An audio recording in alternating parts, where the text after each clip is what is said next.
inside this room is over 70 Magic the Gathering players competing in a CEDH tournament to win $10,000. Me and my friends are participating in the largest cash prize tournament to have ever come to North Carolina. And we're gonna see if we can win the whole freaking thing. More realistically, which of us can win a game. But nonetheless, we're gonna duke it out and see if we can go home not too sad. But there is a catch. This is not your typical tournament. We are playing Magic the Gathering at a country club. This is Penrose Park, and in 2 weeks, it will be the home of Appalachian Gaming League's CEDH 10K tournament. Good Lord, that's a mouthful. When we heard about this event, we were stoked. So we took an early trip out to Reidsville to meet up with Jared from Appalachian Gaming League to get a walk to the venue and get an idea of what to expect. All right, so we're at Penrose Park. We're about to go meet Jared. He's gonna walk us through where Appalachia Games' next CEDH tournament will be. Super pumped.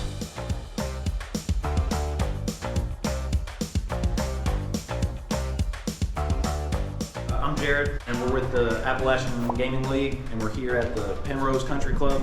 Just kind of doing a little walk around before our big 10K this coming week. We're looking to have maybe 50 to 100 players.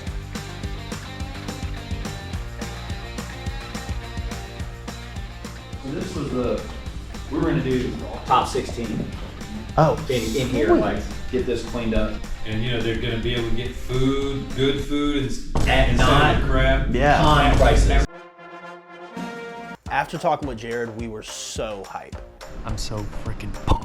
I think this is eventually going to become one of the bigger tournaments on the East Coast, if not the country. I think it's going to grow and grow until it's just this whole series of events and a community that follows these people around the country. It's going to be so cool. Everything was finally falling into place. We had the green light to film. We had our decks mostly ready, and we were beyond hyped. But then, just a week before the tournament, our first curveball hit. Breaking news. It's been about 3 years of no changes from the Rules Committee. The Commander Rules Committee. The Rules Committee. The Rules Committee. The Commander Rules Committee, which is who made this decision, released their quarterly update in which a massive change to the Commander banned list was outlined. The 4 cards that were just banning Commander are Mana Crypt, Jeweled Lotus, Dockside Extortionist, and Nadu Winged Wisdom. Holy f***! This took the internet by storm. And by the time we could figure out what the heck just happened, there was only 1 day left before the tournament. All right, today is the day. I'm running around like a crazy man, packing all my bags, getting everything set up. I've been waiting for this. I thrifted this bag. This bag may look like just a regular bag to you. Nope, first of all, it comes on wheels. Secondly, I can choose to not have it on wheels and wear it on my back. Thirdly, dice bag. Oh jeez. This dice thing is annoying. Shh, it's the only part I don't like about it. So the goal is to win. The second goal is to make a great first vlog, to make a great first impression for you guys. Now, there is an elephant in the room, and it's the bannings. We don't know what to expect. We've been talking about it all week long. We're trying out some new things. I think I'm still gonna be on Malcolm, but I'm not entirely sure. You may see later in the video that I say something different. I'm on Rafine, I'm gonna do it. I don't know. We're packed up. We got all our Magic stuff. All our decks are squared away, except for Travis. He doesn't know what he's doing yet, but we're gonna figure that out when we get to the Airbnb. It's time for some B-roll. It's gonna be less cool being able to go slow. All right, how are you guys feeling about things? Excited. Still got to make my deck changes, but I'm excited. I think I'll feel better once the first game happens, but I'm kind of nervous about the way everything's gonna pan out. And just like that, we were off to Reidsville. It was now full make it or break it time. So we made a quick stop by our local game store to figure out what last minute changes we could add to our deck. Atomic Empire. Atomic Empire. Wow, the glare is terrible. We made it. Long 30-minute drive. Bruce, what you getting for me? I'm not getting anything. Ooh, Disruptor Flute and Winter Ore. Format's slower, so stacks should be better. You know what Winter Moon does?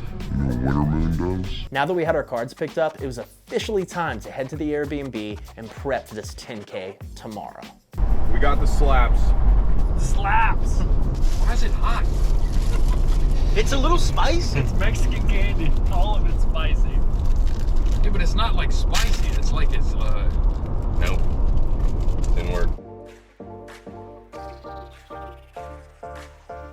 first things first. Let's do a little walk through the Airbnb. Look at this hallway. Yeah, this is crazy. This is so much hallway. Are we sleeping together? First bedroom in here. Somebody just knocked on my bedroom door. Hello?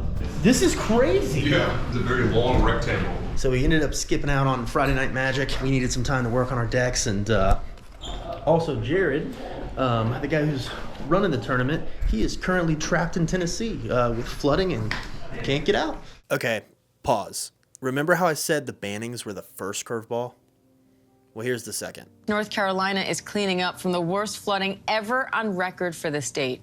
More than 100 people are dead from Helene, a number that's still expected to rise. Hundreds more are missing, and roughly 2.1 million customers are without power across the region. This, unlike the bannings, is an actual problem. Not only did this drastically change people's lives, but it also took some. We've put the Hurricane Relief Fund in the bio, so if you want to donate, please do. We don't get any of the proceeds. This is a way to show our neighbors grace, compassion, love, and it's all things that we stand for here at the Commander community.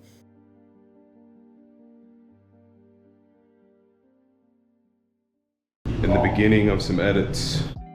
Now it's time for truly the most tedious part of all of Magic. The big three are coming out. We were going over our deck list, getting advice from one another, and then we ended up jamming a few practice games before heading to bed. Lights out.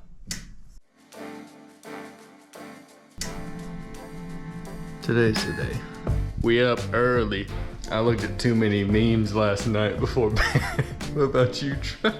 I want to go sleep. All right, we made it. Look at my eyes. They're all puffy. Penrose Park, the CEDH tournament. $50,000 to the winner. We made it. Quick recap of the practice game we played last night. Bruce was on Evelyn, Christian was on Rafine, I was on Magda, and Cody was on Edric. We're gonna put Cody on unsleeved Edric. We're all gonna pay his entry fee. He's gonna play. What'd you do it? No. Beautiful location, beautiful day. I need some sunscreen. After over 2 months of waiting, through storms, setbacks, and even bans, this was it. All right, Magic players, it is time for the CEDH 10K tournament. Your first round pairings have been posted. The moment we had all been counting down to was finally here. And it was time to see if we could actually win the whole thing. End of round one, super duper grindy game. Devastating first round loss. I played with Bruce, and it was a grindy game. 6 minutes left in the round. I went for the win with Thoracle. The guy next to me, he ended up having interaction and then won on his turn by infinite mana, infinite activations of Kinnan. It sucked, man. I really wanted that win, and I thought I had it in the bag. Rafine, don't play around. Future Christian here. Rafine did, in fact, play around. Round one went to time. We had a great game. Game got slowed down a lot. Graph Digger's Cage was basically in play the entire round. Presented a few wins, got stopped. Not much else to say about it. A few more rounds left. Let's see what we can do. Round one didn't go our way, but this was far from over. On to round two. End of round two, our game ended in a draw. It was kind of a grindy game. Somebody played Mind Crank into my Underworld Breach deck and an opponent's Muldrotha deck. And so we just ended in a stalemate. I did try to go for it on my last turn with Tainted Pact, just hoping I would hit Thassa's Oracle on my last card or something. All right, so that was a tough round. I took the big old L. I was going too fast. Turn one Esper, turn two Drannith, and then the whole table just bullied me to the ground. Round three's next. All right, round three. I was second seat. First seat was Derevi. Second seat, Magda me. Third seat was Dargo Silas, bringing it to the tournament and making it work despite the bannings, and then Timnacron. The tough thing for me was a early Goblin Bombardment. Did not expect to see a Goblin Bombardment today, and very much like Orcish Bowmasters, kind of holds down the Dwarf deck. That was round three, a loss, so 2 losses, 1 draw. One of the things I've noticed now since the bannings, every game I've played in so far has almost all gone to turns. Let's see if I can pull out 1 win. This haggard old self of mine needs 1 win, so let's do it. Okay, at this point, we were a little depressed, but there was still one thing that could turn this whole day around. Those do look good though. Look at that covered ranch. That's right. Do you remember Jared and his dad's promise? Food, good food, And not crap. Yeah. high prices.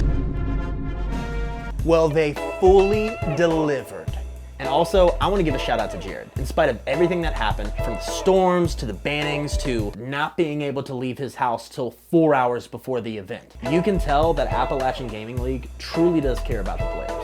And we were not paid to say this by them. This is honestly just how we feel. But if someone's watching this that would like to pay us, we would also like that. Now that we got some food in our stomachs, we were in better spirits, and it was time to finish out this tournament as strong as we could.